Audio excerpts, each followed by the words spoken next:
Hello and welcome to the Barely There podcast, everybody. We have taken a week off, but we are back. We are ready to talk about the NFL draft. Wherever you're listening to us, whether you're watching our just fat ugly mugs live, we welcome you to the stream. Otherwise, be sure to subscribe to us on YouTube. If you search up Barely There, we'll be there. Be sure to catch us on Spotify, Apple. We're on all the streaming platforms that you need. Be sure to follow us on Twitter at Barely There Pod, I believe it is. And yeah, man, we are a little over a week away from the NFL draft, Lucas. How we feeling, buddy? Um, actually feeling really good. Speculation season comes to an end. We get to see some actual results. We're gonna learn a little bit about Ryan Pace, whether he wants to trade up a little bit, trade down a little bit. Or Ryan Poles, I'm sorry. Did I say Ryan Pace? Either way, it's You 100% said Ryan Pace. You're a they fucked jackass. us. I mean, they really fucked us on that. To really Matt Eberflus and Ryan Poles versus Ryan Pace and Matt Nagy. They fucked us on that. So I'm sure that's going to happen quite a bit throughout the process. But no, it's really nice to just see where things are heading. It seems like a lot of draft boards are finalizing. There's a huge disparity on a lot of draft boards, which is why the draft is always such a crapshoot. But yeah, just happy to see like where the Bears are going to be going, what direction they're going to be heading in. Yeah, I mean, I feel the same way, Lucas. We're definitely hitting that point of the year where the same names are popping up over and over and over again. The Chicago Bears fan base, whether it's on Facebook, Twitter, wherever you find your Chicago Bears news, it seems like we're kind of getting down to the favorites. We're getting down to the sexy names. We're getting to the names that really roll off the tongue. The last names that Chicagoans can pronounce, because I know that's definitely an issue every year. I know there's at least like one 50-year-old man with gray hair just smacking a fucking Italian beef sandwich, just hoping and praying we're drafting somebody whose last name we can pronounce, because you know how it goes. If you're from Chicago, you know exactly what the hell I'm talking about. But yeah, I think the biggest thing, I just try not to fall into draft hype too hard. And Lucas, I know you can definitely follow me here. I try not to fall into the highlight tapes, because I kind of like looking at everything from kind of a broad scope. I don't fall in love with combine times because we've seen this game play out over and over. The great 40 time doesn't always pan out. I'm looking at you, Darius Hayward Bay and Kevin White. It's one of those things where, everyone's an expert. Nobody really has the answers, but we got some players that we like, and we're going to talk about them. So, Lucas, let's do a little hypothetical here. It is pick 39, and most of the good wide receivers are off the board, and we'll get to the wide receivers here in a little bit. But who's the guy that isn't a wide receiver and takes snaps on the outside that you're paying attention to at 39 if all your boys at wide receiver aren't there? That's tough, man. That's a really difficult question because it just depends on who slides, right? Like if you use Pro Football Network mock draft or PFF mock draft, you'll see different guys slide. Sometimes it's Kenyon Green, the guard. Sometimes it's Tyler Lindenbaum. So like if you get any kind of first round prospect that's not sexy, that's playing, interior D line position or interior offensive line position at that 39 spot, I feel like you have the chance or a chance to snag the best player at one of those two positions at 39. You think about a guy like Eddie Goldman, Cody Whitehair, who I know has caught a lot of garbage recently, but Cody Whitehair has been really good for the Bears, minus last year, and he's one of those guys that's in that 30 range, that 30 to, 32, 33, whatever the pick is to 39 range really is, hey, we're going to pick up the leftover first round prospect. So it really just depends like who is falling, right? I would love a guy like Kyler Gordon, like Kyler Gordon that plays, you can never go wrong with picking up a pretty solid cornerback. I believe he led up 0 touchdowns his senior year, played at Washington. So, he played some good football for a long time. Not necessarily the guy that I would say is scheme fit for the Chicago Bears or what Matt Eberflus likes to do in zone, but I really like his skill set. And I feel like, realistically, Eberflus should be able to adjust to having a guy like Jalen Johnson and Kyler Gordon. I feel like that would be a really nice compliment to have them two as your bookends playing like man coverage, press man coverage, able to do a little bit more with pass rush. So it really just depends on who's there. Yeah, and I think that's going to be the big thing when it comes to defensive players, especially for the guys who drop. I Even like I the David Ojabo, I believe his name is. He's from Michigan, right? Really good player. Yeah, I believe yeah, I towards know who you're talking ACL. about. A guy like Boye Mafe, like those are picks that are not going to get Bears fans excited because they're on the defensive side of the ball. But when you look, it's like these guys have a first round grade. Like they could produce at a very, very, very high level, and they're still at premium positions like corner and like edge rusher. Well, and I think that's something that Bears fans need to start kind of coming to grips with. It's fine to kind of jump into fantasy land and think we're going to go offense across the board and grab like all the great skill players that we want, but like the reality is we have an undrafted GM and we have a defensive minded head coach, and they're going to find somebody on the board even if those skill players are out that they like. I wouldn't be surprised at all if our first pick went to the defensive side of the football, if that's what the draft entails. I really think you have to kind of go with the flow. You have to, especially when you're sitting out of the first round and you're not really in a position to trade up. I know there's been a lot of talks of trading up. I don't think we're in a great position to do so, especially with how much cap room we have going into next year, and having a full draft would really help that. You kind of have to let the first round play out, and you kind of have to go from there. I think it'll determine if we trade back or not. But I really think this safety room throughout this draft is it's a little top heavy, but there are some pretty good prospects out here. I know I've brought up Joaquin Brisker. If he falls out of the first round at 39 and all of our guys at wide receiver are gone, I feel like you'd be really hard pressed to pass on that. He's kind of dropped a little bit throughout the process. I'm not entirely sure why. He started out the process with like a low first round pick grade, and it's kind of dwindled to like a second, third round pick grade. But there is a glaring hole at safety. It is impossible to deny that. We have DHC obviously, who's seen a good amount of snaps at that position, but let's be honest, that's probably our top special teams guy if we're being totally real. And the guy we signed from Tennessee, while he is shown to be pretty good in coverage, is that necessarily a guy that you're totally on board with starting next to Eddie Jackson next year? You know what I mean? Like, it's good. I love getting competition in the room. We had to say goodbye to Deion Bush. We had to bring somebody in to replace him. So I definitely understand the signing, but like we need to be able to have young competition. And a guy like Matt Eberflus, who had some a pretty good secondary in Indianapolis and a pretty good secondary for the most part when he was out in Dallas, with different moving players, very athletic type safeties and corners. I wouldn't be surprised at all if we went secondary. I also think we can't ignore the defensive line. There's quite a few names here that I feel like who could drop. Jordan Davis is obviously going in the first round. There's no doubt about that, in my opinion. Kieran Winfrey from Oklahoma is a name that I really like actually at D-line. I hate to cut you off, but that's like No, you're good. Perfect three technique. Like I see him being that guy that really a lot of guys wanted from Ogunjobi. I see him being that guy. I could see him playing. That's what I mean by like not a sexy pick. Like, okay, an interior D lineman from Oklahoma. What does that really do for you? But when you think about what the Chicago Bears defense is going to be trying to do and how important the three technique is, like, and having a guy that's a seamless, perfect fit. Now, I don't want to try to take guys like Ryan Pace would do a lot of the time. And, like your boy Travis Gibson, who a lot of people are coming out of the hype train, like he's a 4-3 defensive end in college. Now he wants to make him a 3-4 player. Sure, you could do that in the 5th round, but I don't want to do that with our 2nd round pick. Like I want it to be a perfect scheme fit if we're going defense. Because if we're going to take some shots, I'd rather it be on the offensive side of the ball. But yeah, I'm sorry. Keep going. I just wanted to throw his name out there. No, you're good. I have two names that I've kind of seen floated around. DeMarvin Leal. Jesus, I'm that old guy with the beef in my hand right now. DeMarvin Leal. He's a guy who has looked pretty good at Texas A&M. He started to drop a little bit on the boards. I think it's very realistic that he would be there even at our second pick in the second round. And a guy that I've really liked throughout most of this process, and Zachary Carter from Florida. I think he has like gap shooter 4-3 defensive tackle written all over him. Like think like a Henry Melton type guy. That's what I think of like a guy like Zachary Carter in this scheme.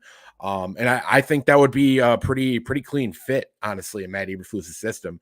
And it's something that we don't necessarily have. We don't really have that guy inside right now who is like looked at as a legit pass rusher. Unless we were to move like Muhammad inside, which I really don't think we will. I think he's going to be paired with Travis Gibson and he seems like more of a run defender kind of guy too, like a contain, push everything inside type of player, not necessarily like a sack chaser or a quarterback getter after her. Yeah, I mean, he's pretty good at setting the edge on a contain as well. So that's one thing that kind of goes into his favor as well.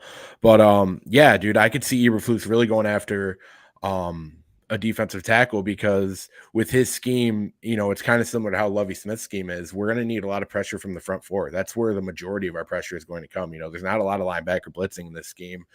We really don't send the slot corner as much either. It's a lot of kind of play back and let the guys up front kind of, attack the line of scrimmage and get to the quarterback. So we're going to need that inside presence. And I think there is quite a few options falling into the second and third round that are going to be there. Perry and Winfrey from Oklahoma as well, 6'3", 303, big boy. That's who I've been with. Yeah, he ran a 4.89. And like I said at the top of the show, I don't want to go nuts on 40 times, but he plays that fast and he's big. Well, I think it's fair. I think it's fair to look at like 40 times and explosive measurables, broad jumps and vertical jump. That's fine if you want to look at that as a separator. When you get between like, hey, there's three guys I really like who has the highest ceiling depending on their numbers, right? Like who has the most opportunity to be the most athletic player at that position? Like when I'm looking at two or three different guys that I have in the same tier. But when you're basing your argument, like for me, David Bell, so many people have said, I had one motherfucker say to me, simply put, David Bell does not have the athletic ability to succeed in the NFL. He would be an outlier. I'm like, fuck that, dude. That's insane to me. Like when you watch him, he's a ball player. Like, sure, he might not be the same level of effective moving from Purdue to, moving from the Big Ten to the NFL. But that's fucking asinine to say just because his 40 time and his broad jump, just because he tested horribly means he does not have a shot in the NFL. That's like, I mean, I'm sure it's motivation for him, but one thing I will say about slot corners is depending on what kind of slot corner they have, I mean, Flus will blitz him. Like, so that's like, he does like to kind of sit back and play a little bit more or less aggressive in terms of blitzing and stuff like that. But he will, like with Kenny Moore, he was going nuts with fucking dude in Indianapolis. But then again, it's someone that also kind of fit perfectly with what he wanted to do. And Dallas, he didn't do it nearly as much. But I think it's just like,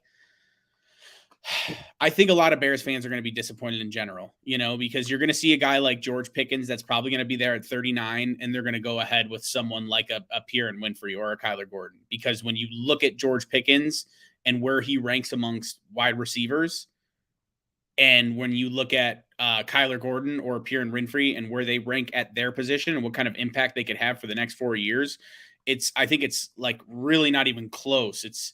Pickens is a good prospect, but he, we were talking about this before the show. He is a little bit overblown in terms of what I think he's going to be able to come in and do year one. Like, yeah, it's sick, dude. His highlights, he's a nasty motherfucker. He'll come up, he'll get in your face, he'll decleat defenders in run blocking. Like, I love to see that.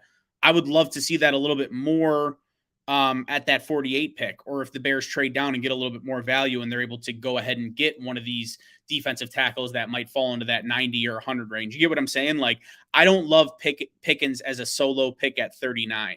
I guess it's a decent transition into us talking about receivers, hey, Duke? Yeah, and it's actually I actually really want to make this point on George Pickens, so I'm glad you brought him up. One thing people have to realize is Georgia is like a top school in college football. They get some of the best recruits in the country. And, when you have limited film on somebody, or you have like film on somebody young in their, like, who is like early on in their college career, chances are some of those guys are going to look really good, just by athleticism alone. And that's a lot of what Georgia got out of George Pickens when they recruited him in the first place. But does Ryan Poles want to take a shot on a wide receiver who has already torn his ACL in his life, or like in the past year? I really think that's a hard sell. I think it's less than a year removed. If I am correct, that was his first overall pick, right? Like, yeah, that's first rounder. This is his first pick he's making as the Chicago Bears GM. Yeah, that's setting quite the tone, you know what I mean? And that's immediately something that people would be on his case about. Not necessarily that that's how you kind of strategize compared to I like mean, how the Kevin Chicago White's media still feels fucking about brought something. up, right? With Ryan Pace. Like, I didn't want to say Kevin White, but you're absolutely correct. he's That still fucking is brought up. That was his first pick, right? Like, imagine he takes someone with injury history or injury concerns. Like, he needs to just get the best possible scheme fit on either offense or defense, preferably the line for my sanity. Yeah, well, it's when I hear that NFL guys are really high on a guy like George Pickens, it kind of follows the white noise for me because he was a top prospect coming out of college, and we didn't get to see what he could fully do because of his injury. They don't want to hold that against him. They want to look at the idea that he's top prospect and he can move pretty well. There's no denying that.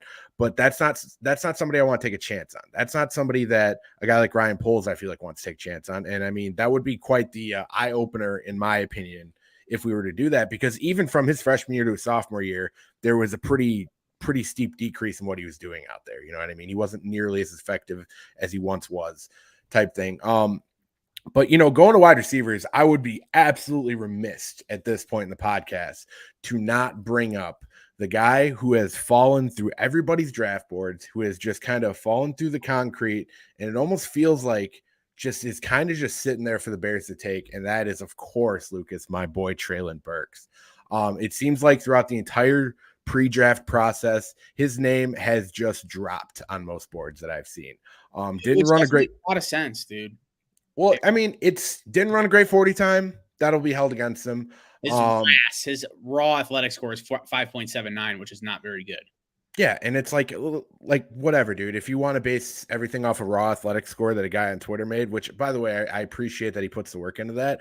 Like that's not something I'm totally on board with. That's not something I'm ready to jump out of a window and be like Treylon Burks is not the guy we think he is. Dude, he's got good hand size. He's got good size in general. Like it's funny you say that. I got his scouting report up. Says he has to have custom made 5XL gloves to wear on game day. That's pretty gangster, dude. Does that not sound great to have as your deep threat? You know what I mean? Dude, your holster and dong just fucking get custom made gloves. Are you straight fucking paws, dog? Just man hands for days.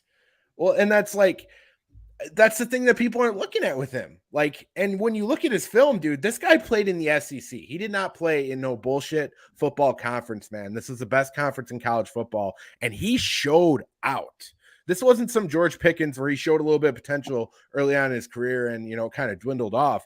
Bro, he went 820 in his sophomore year, 1.1 thousand yards in his third year, dude, with 11 touchdowns. Like, beating top opponents, like fucking going against Alabama, going against Missouri, going against LSU, going against Penn State, Mississippi State, Auburn, Georgia, Texas, dude. These are all Texas A&M. These are all really good defenses. You know what I mean? Maybe not Texas so much. I'll admit that the Big 12 defense is kind of rough, but awful. But either way, you look at the top 5,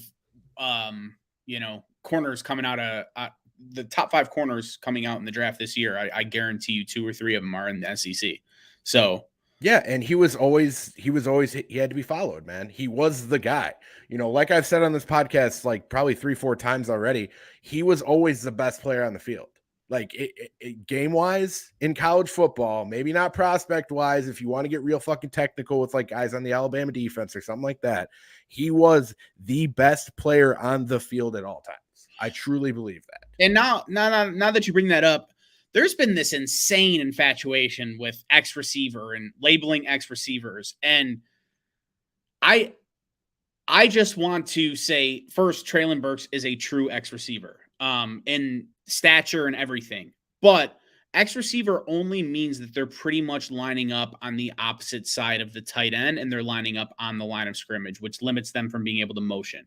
So when you really want to get fucking technical with it, I just feel like a lot of people out there, just Google it, homie, like before you start tweeting heavy because you see someone else say X receiver and now you believe X receiver means that they get 1,600 yards and 22 touchdowns. Like, no, dude, X receiver is literally a fucking alignment. And you need to understand that, like, it's literally there for the coach and play calling. Like, it has nothing else to do with anything. Sure, true X receivers, you want your Julio Jones, you want your Calvin Johnson.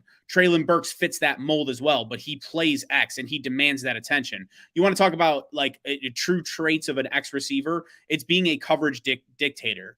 Is the defensive backfield bracketing towards your section? Are you being double covered? Are they worried about you taking the top off the defense only? Are they worried about you at every level? You know what I mean? Like, that's like when you want to talk about it like philosophically versus what it actually means. Like, I just feel like there's a lot of people out there that don't know what the fucking X receiver is. And when it comes to Traylon Burks, I think it's insane to me that he's slipping, because other than Garrett Wilson to me is probably the top prospect. He's the only one like worthy of a top 10 pick, in my opinion.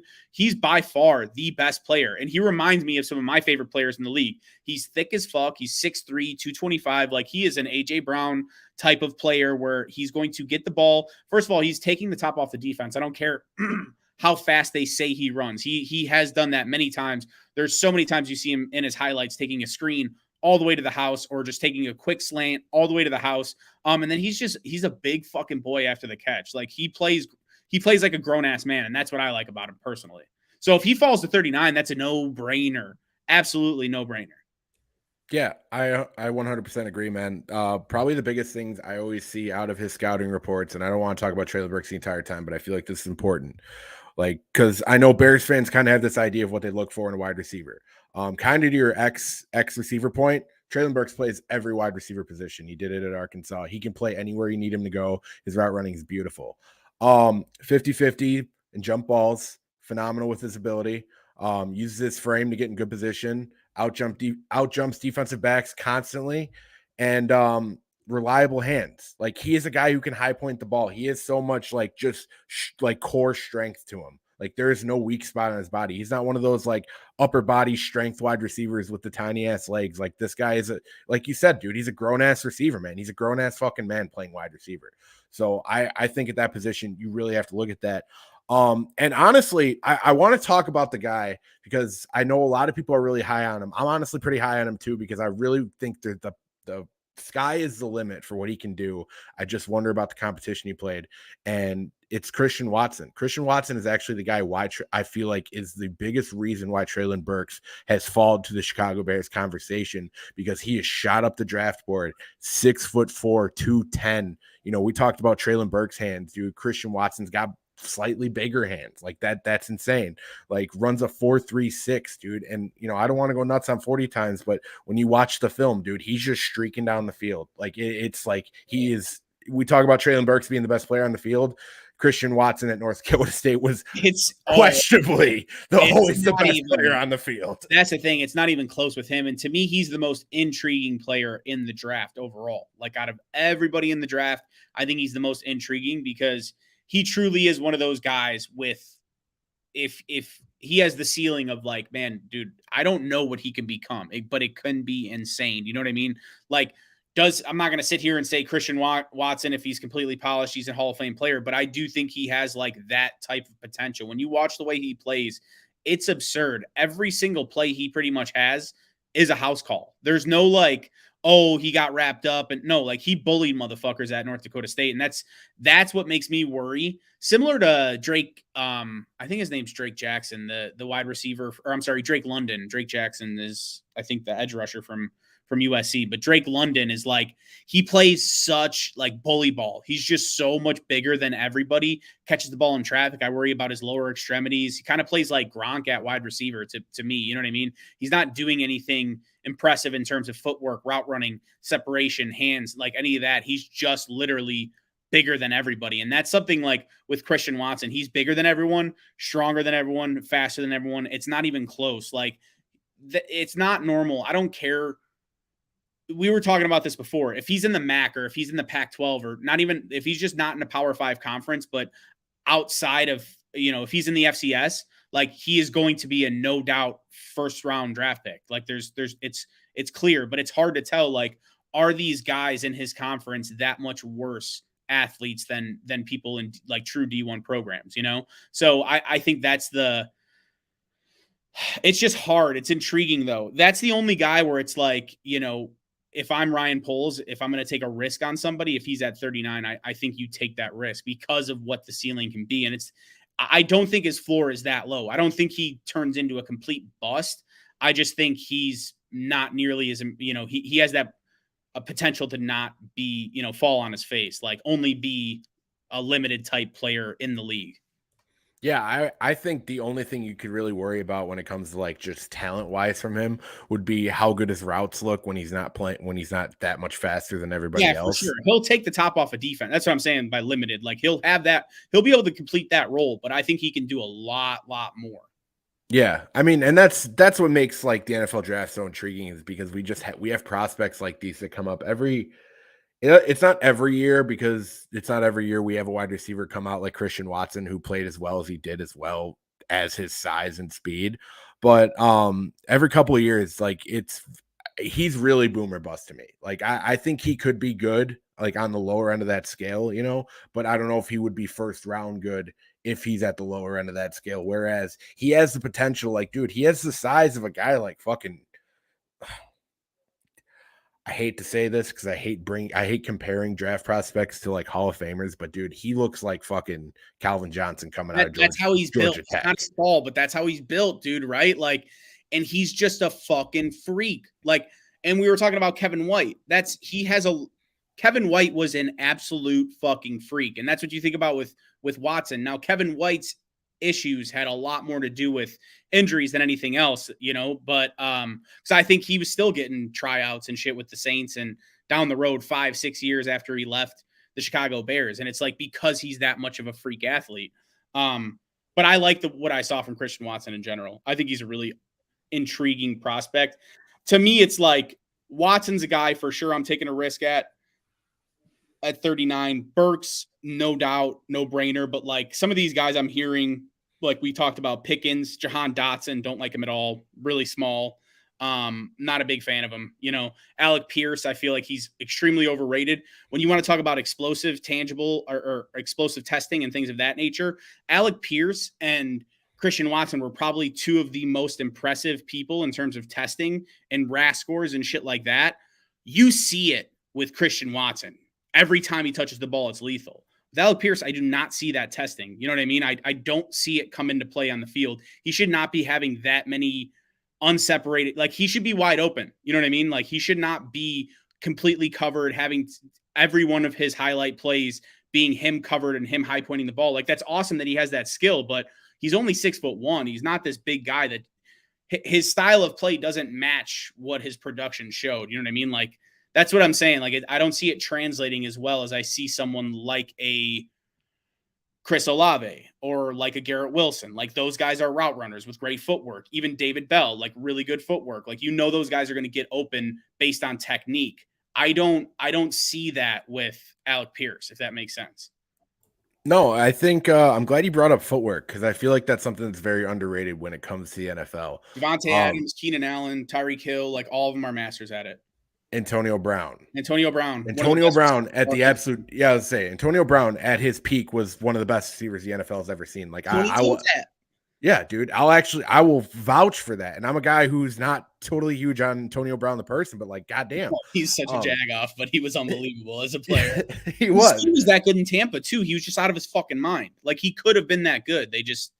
It wasn't going to happen, Yeah, I mean, but like footwork is such a big deal when it comes to like when you're starting to look past like the first round freaks, man. Everything past that, like, can this guy run routes? Can this guy fake people out with his feet? Can he fucking churn after the too to get off press? You got strong enough hands to get off press. Yeah, exactly. And I think Alec Pierce really kind of benefited from playing with Desmond Ridder. I think Desmond Ridder is a quarterback who I actually really liked watching at Cincinnati just because, dude, he did a little bit of everything, and I don't want to jump into a quarterback debate because we're just absolutely not on the board for that. But like, I think Alec Pierce benefited a lot from that, and I feel like his draft stock has risen way too much because of it. And when you add in his combine numbers, I think that really just kind of overvalues what he brings to the table as a wide receiver. Because, dude, like, his numbers don't jump out at you. Like, when you watch the Cincinnati game, I don't think there was any game where you could watch and be like, dude, Alex Pierce took this over. It was always Desmond Ridder is that guy. It's that dude, exactly. Yeah, no, you're 100% right about that. And that's not somebody you want to necessarily take a chance on. You know, I feel like you're getting a little too low down the board at that point. Personally, I know you brought up Jahan Dotson, but I would almost take a shot on him over Alec Pierce, like personally, just because he didn't really play with a great quarterback in Penn State.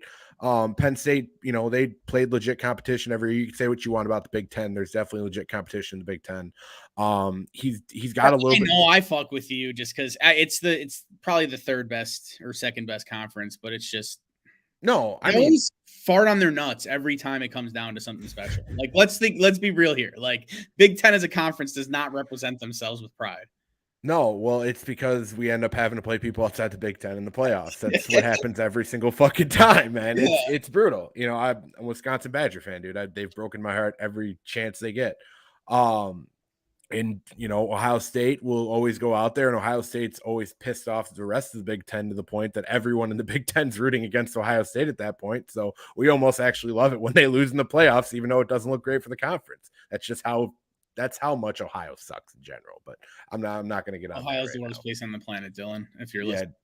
Yeah, dude. At the absolute tops, dude. 49 out of 50, like at the absolute tops.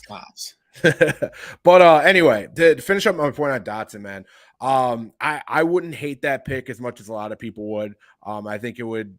I don't love the size, because I think the biggest thing you have to look at in this draft, 178, bro. Well, I think the biggest thing you have to look at in this draft is like, if we had a true X receiver, then yeah, that's one thing. You know what I mean? But like when you don't have that guy, like Darnell Mooney's not a big guy. Exactly.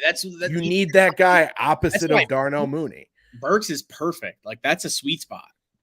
Yeah, 100%, dude. And Ohio is a storage facility. That really has to drive the point home on that. Yeah, no doubt. Good call. No, but what was I gonna say? I like that's the thing about a guy like Alec Pierce. Like I actually don't mind. Like, he's 6'3", 220 or 211 actually. So okay, he does play that big boy type of game. It's similar to Treylon Burks' size, but overall, like a guy like Alec Pierce, I would take him at 71 still. Like just looking at some of these wide receivers, I have kind of a draft that I put up in the background, and I'm just looking at some of the names I'm seeing, like Christian Watson, Dotson, Alec Pierce, George Pickens. Like those are guys that a lot of Bears fans have sold themselves on. And I think it's just because they're right there. You know what I mean? Because they're in front of your face, because the Chicago Bears need a receiver pretty badly. And it doesn't, but let's look at the positive side of things. They signed, who was it? O'Shaughnessy from Jacksonville. Looks like they're going to just be running 12 personnel. So you only really need 2 receivers on the field at all times. If you're going to do that, maybe they run a little bit of, 22 personnel, get a fullback in there, some 2-back sets. Like, hey, you're not going to need that many receivers. Yeah, exactly. It looks like they're going to pound the fucking rock either way. So I think we're going to be looking at a offensive lineman either way, But yeah, some of these guys just don't do it for me. Like John Mechie, a lot of guys have sold themselves on Jalen Tolbert, Sky Moore. Like, no, like I'm okay with Burks. Like I'd be okay with trading up. Say you get to 20. Where do the Packers pick at 28? You can get up to 27 maybe and give up like your 150 pick or something like that to get a guy like Chris Olave. I'd be okay with that. I'm not that high on Olave, but if they did that for Treylon Burks, I would be okay with that, to steal a receiver from the Packers. But a lot of these guys like at 39 don't do it for me. It's funny too, because when you get to 71, or if they were to trade down to like 64, I'd be like, okay, I'd be okay with, I'd be okay with Pickens there. I'd be okay with Dotson there. Like those guys seem like they have a lot more value, but with what you're seeing in a lot of these mock drafts and just overall ratings, it looks like, I would rather have a guy like Lindenbaum, or I'd rather have a guy like, Sean Ryan from UCLA. Like he's supposed to be a terrorizer. I'd be willing to get Bernard Ramian. That's the dude from Central Michigan. Like there's a couple tackles and guards that I really like there, just like Perrin Winfrey and some of those tackles or interior defensive linemen that I like, some corners. So I just feel like at that pick 38 or 39, I feel like you're gonna get a lot more value on the line or maybe cornerback. I really think, and I've seen him kind of fall in some mocks. Obviously that's not the tell-all be-all or anything like that, but a guy like Tyler Lindenbaum, if he falls to 39, you are having a really fucking hard time passing him up right there, because He doesn't even need to play center. He can play any interior spot that you need him to play. And I really think he has the upside to be a freaking all-pro type player. I really, really am high on Tyler Linderbaum. I would be shocked if he fell out of the center that was really supposed to be that dude coming out of the draft with James Daniels too. Yeah, but I mean, if we got a guy like Tyler Linderbaum on a 4-year deal and he played similar to James Daniels without injury, I'd take that. I mean, I'm taking that over George Pickens all day long, you know? Yeah. Oh, no doubt. If Zion Johnson, for some reason, who like at first, when you first started doing mock drafts right before free agency began and everything, like Zion Johnson from Boston College, just an athletic, big motherfucker that plays guard. I mean, he looks like an absolute mauler for the most part. He was supposed to be that guy in that range, you know? If someone like him were to fall, I would be salivating for it, you know? But it just depends. It just depends on who's there. It's so hard to tell. I mean, who are some late round guys that you're looking at though? Late round, I would be remiss, and we haven't even talked about linebacker, but I would be absolutely. That's I would be. We should talk about linebacker. Should we go back? No, because honestly, I don't think we're going to go linebacker really high in this draft just because of how stacked it is. And dude, I'd be remiss if I didn't bring up fucking Leo Chanel. I do not understand how doesn't have at least like have a second or third round pick like fucking grade on him. Like I'm seeing mocks that have him in the 4th and 5th round. Like that blows me away. I think he is genuinely that good. He reminds me a lot of Chris Borland, another linebacker who came out of Wisconsin who did a little bit of everything. Obviously, Borland retired a little bit early, but he had like 3 years in San Francisco where he looked like a legit all-pro type linebacker. Like that's just the type of linebackers you end up getting out of Wisconsin when you get a pretty good interior guy. And you know, I might sound biased for the whole Wisconsin guy thing, but like they were one of the best defenses in college football last year. They've been one of the best defenses in college football for like the last 5 years. Like they're usually hovering at least the top 10, almost usually the top 5. Like they are that good. So that's definitely an inside linebacker I am really, really high on.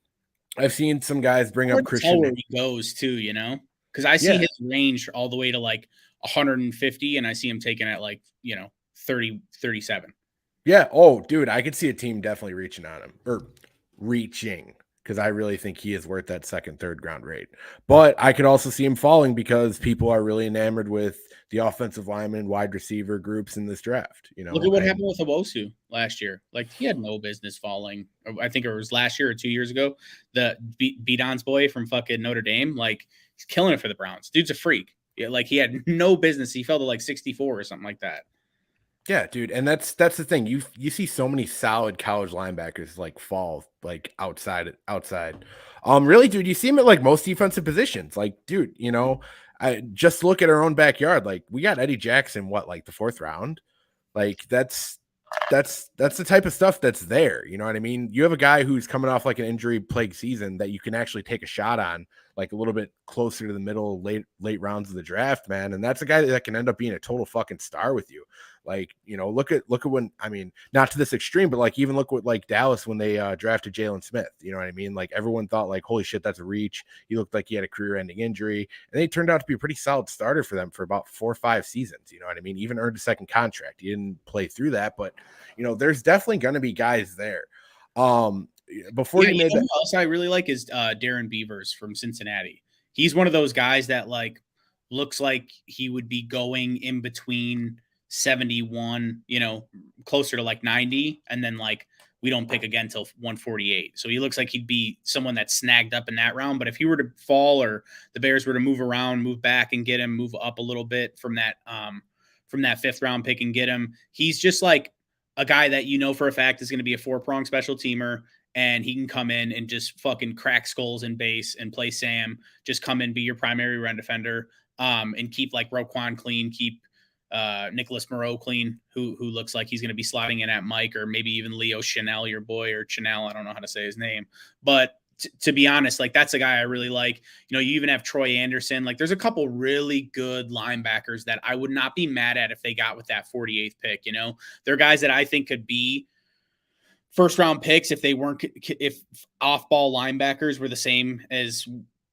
in terms of importance, like when Ray Lewis and Brian Urlacher were playing, like those type of linebackers, like, even Luke Kuechly got a little bit of that era, but I think that early 2000s, you had a ton of really good fucking middle linebackers, Junior Seau, just the list goes on overall, but I feel like that type of guy at 48 wouldn't bother me. You know what I mean? Like any of those guys that fall where it's like, okay, he's not a premium position, but you already picked up an offensive lineman or you already picked up a wide receiver with 39. Okay, now let's just take the best fucking linebacker there. Like, let's have someone that we can run this defense with.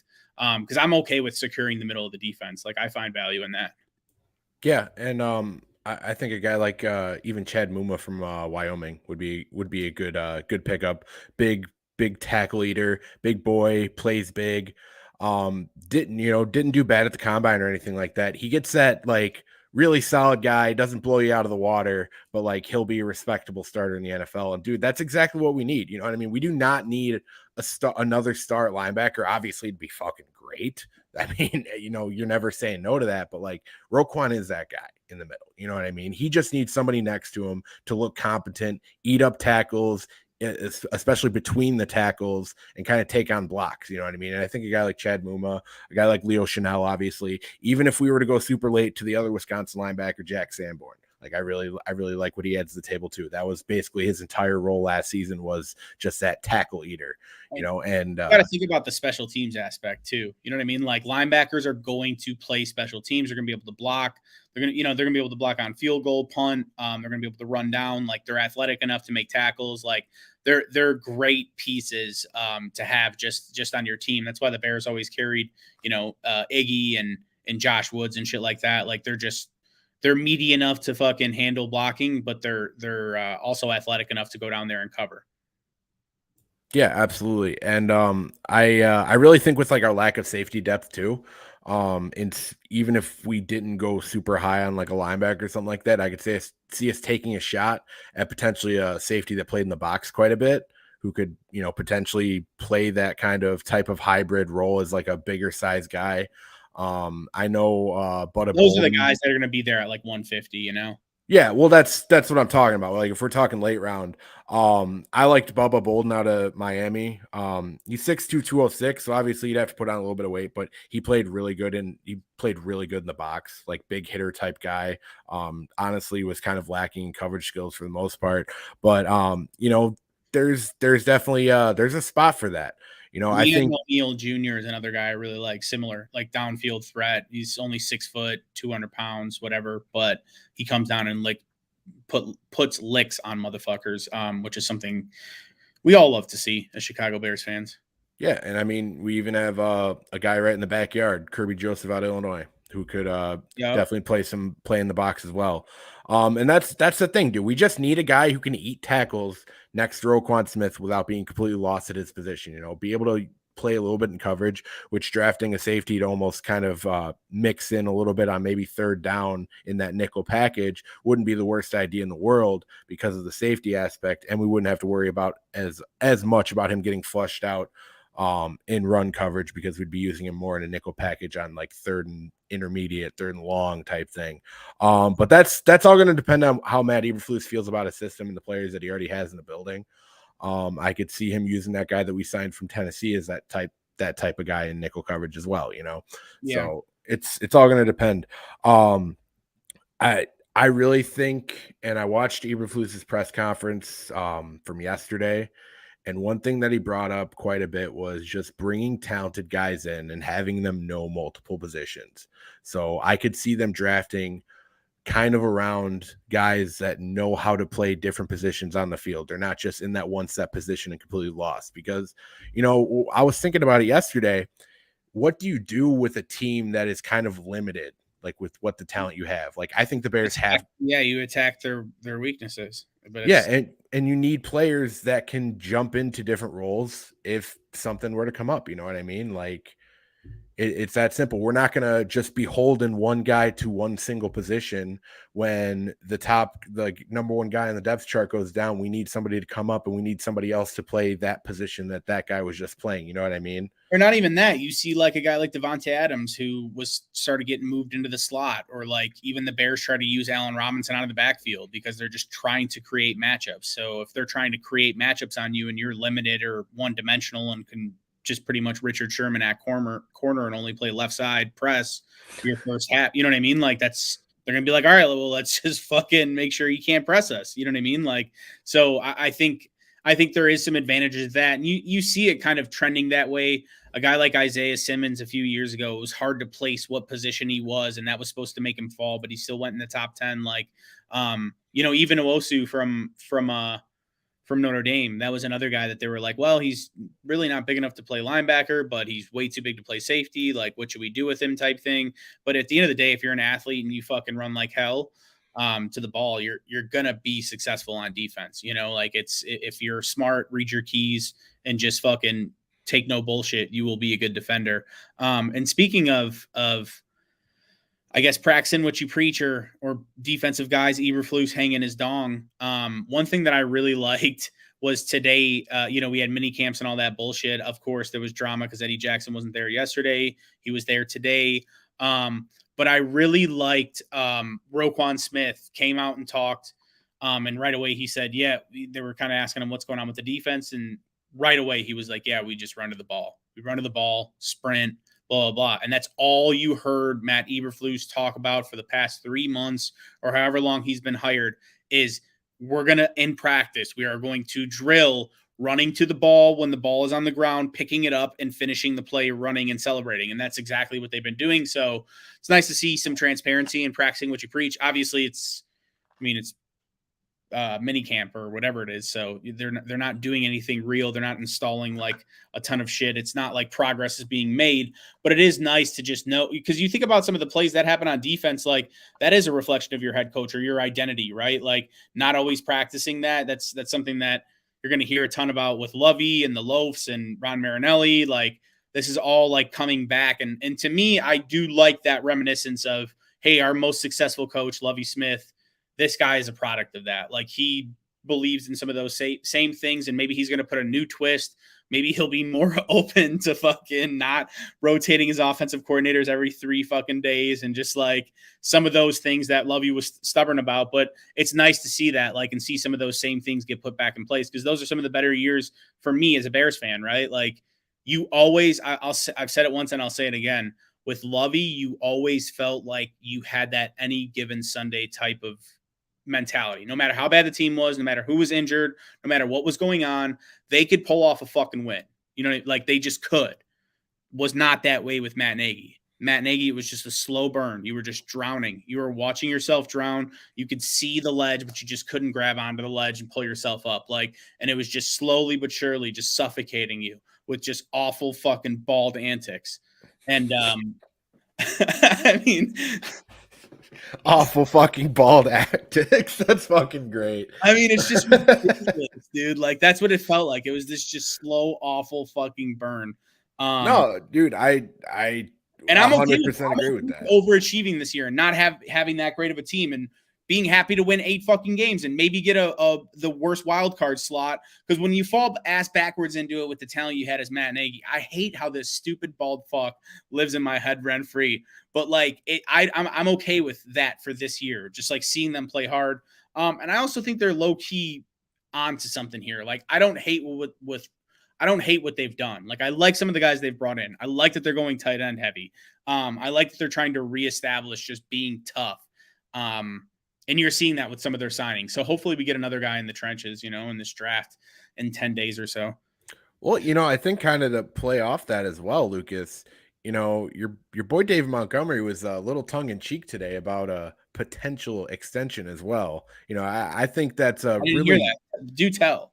Yeah, no, it was, I'm pretty sure he was asked about whether there have been extension talks, and he kind of coyly said, I believe, that we've been talking type thing. You know what I mean? It was like one of those, like you walk to the lunch table on second, at lunch B or whatever, and all your boys see you talking to that girl you've been talking about like for the last week, and you come over to the table and they're like, hey, what was that all about? It's like, yeah, we're just talking. Yeah, It's just one of those things. just one of those. Yeah. But yeah, I think that really bodes well. And I agree with you, Lucas. I feel like there is something churning a little bit here. You know what I mean? It feels like there is a legit football guy on the top. And I think that's the biggest thing that drove me nuts when I was listening to the Chicago media members question him. And I don't want to just throw all Chicago media members under the bus. They suck balls, dude. I'm willing to do that. Dude, I'm okay. Their questions are so fucking bad. Yeah. It's like, it reminds me of like New England asking fucking Belichick questions. To the point where Belichick will just look at people stupid and just give you one word answers because he knows you have no idea what the fuck you're talking about. Yeah. That's how I moan laugh this one time. Yeah. Well, dude, and that's the thing is like, and I'm not comparing Eberflus to fucking one of the greatest coaches of all time. That's not at all what I'm doing. But he comes off like a guy who's just so ready to answer all these football questions. And then you're like fucking asking him like, well, Eddie Jackson's in here. How you feeling about that? He's like, oh yeah, no, that's totally fine. We've been in constant communication with all the players that aren't here. And it's like a football guy just up there like dying to be like, can somebody ask me about something? Can somebody ask me about my fucking scheme? Can somebody ask me like anything? But I kind of going back to the Lovie Smith point, because I feel like this is a very important point. And it's at least how I feel. Maybe it's not how everyone feels, but like the thing that always made Lovie's defense go is whenever Lovie would talk about his defense or his scheme, like in a press conference or anything like that, at least in my head, Brian Urlacher always popped into my fucking head. Like, dude, this defense you're explaining, Lovey, reminds me of how Brian Urlacher plays. The defense that Matt Eberflus is explaining, every time he talks about it, I just think of Roquan Smith. I think about like, dude, running to the football, leadership, hustle, like fucking just your best player being the biggest hustler on your entire team. Like, dude, how does that not just encapsulate what Roquan Smith brings to a fucking a huddle? That's literally what he is. That's like what he is, dude. And it's like, I guarantee, like, I didn't catch the clip with him today, but was he just completely intense the entire time? Like, just dude, it was great. The first question he got asked was fucking about his weight and if he lost a little bit of weight, and he's like, no, I always play fast. I wasn't worried about my weight at all. And I was just like, he just hung dong straight on dude's forehead. I absolutely loved it. 100%, dude. Business, dude. I fucking love Roquan Smith. When you talk, like when they talk about, I feel like we highlighted this a couple episodes ago, but when they talk about like, hey, we want, they being Poles and Eberflus, we want guys that are tough, that are fucking like love football, blah, blah, blah, blah. Like, it makes me think of Roquan Smith, Roquan Smith and David Montgomery in particular. And it also makes me think, back to George McCaskey. He likes to have his hand in things a little bit more than Bears fans like, but he did say, hey, I want to shout out David Montgomery and I want to shout out Roquan Smith at the end of the season because they played like they gave a fuck.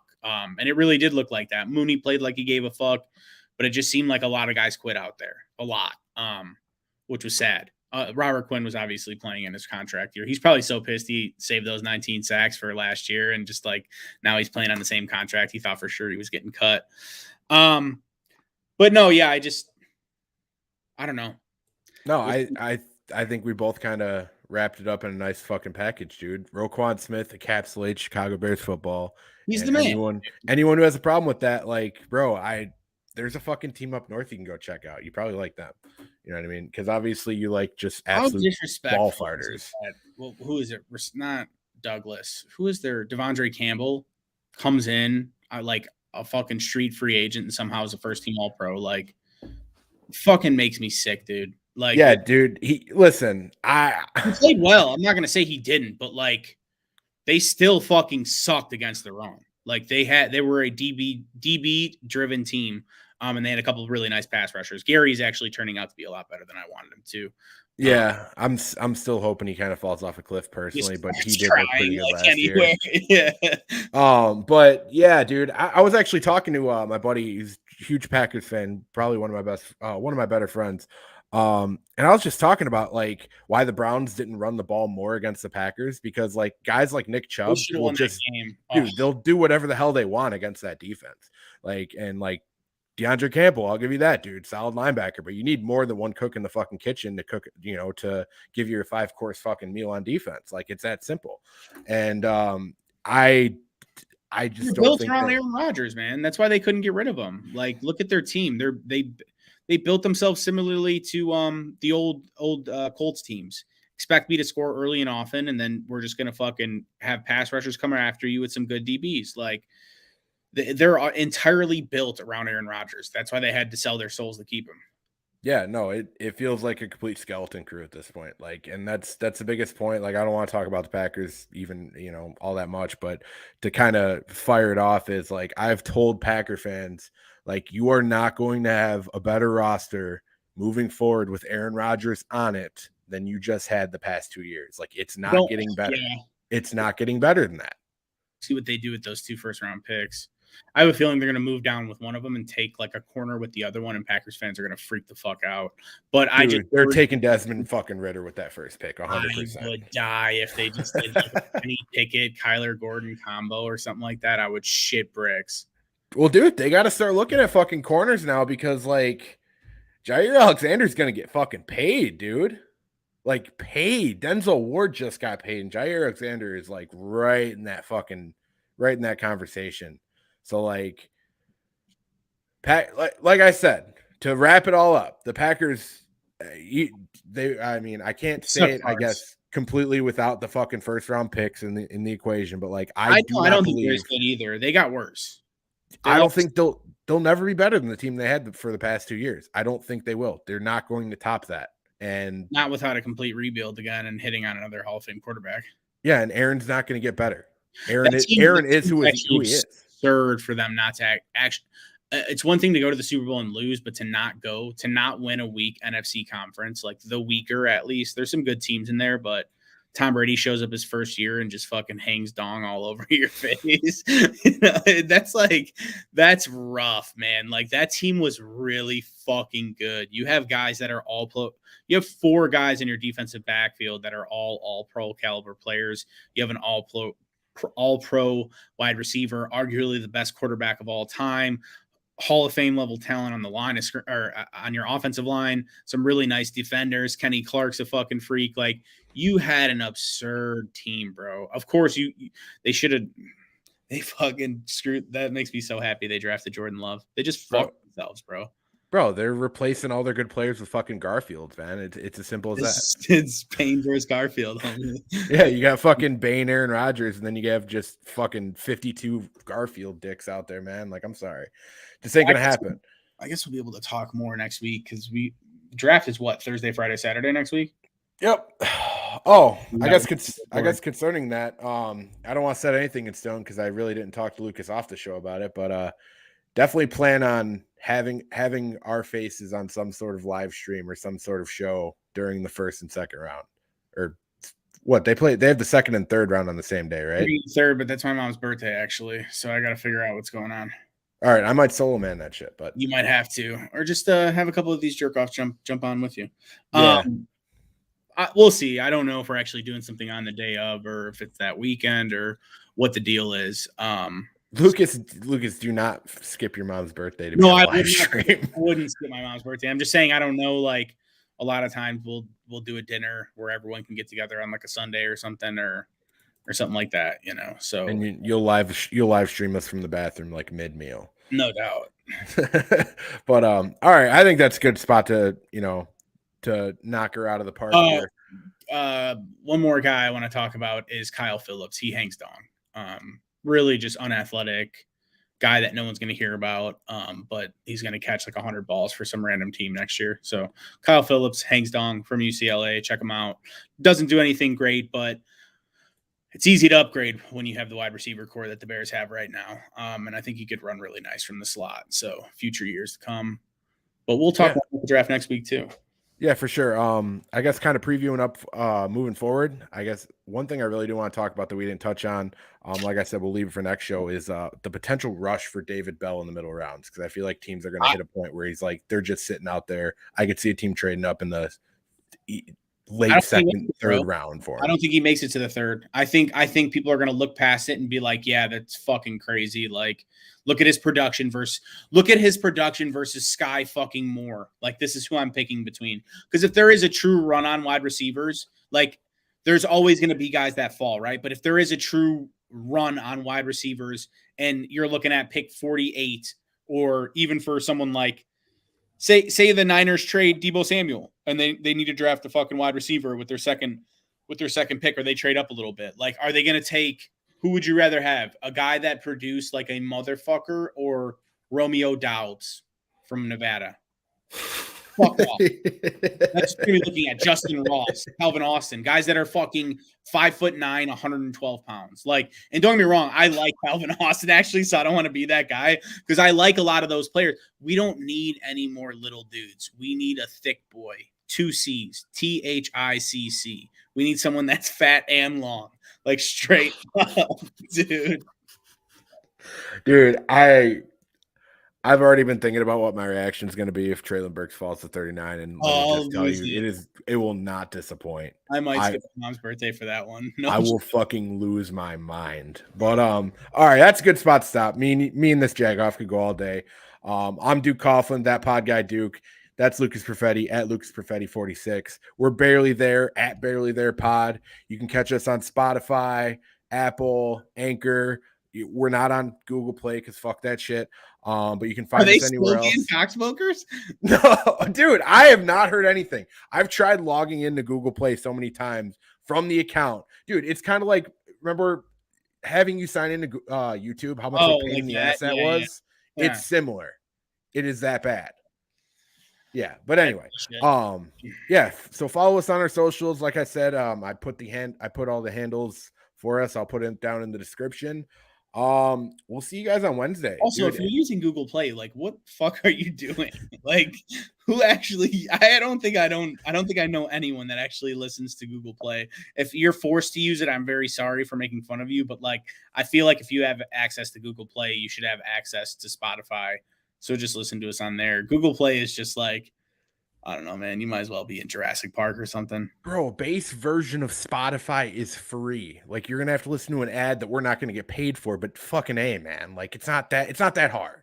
No, yeah. Listen to it on Spotify, please. Google. All right, but anyway, on that point, we're Jagoffs. Bear down. We'll see you guys next week. Bear down.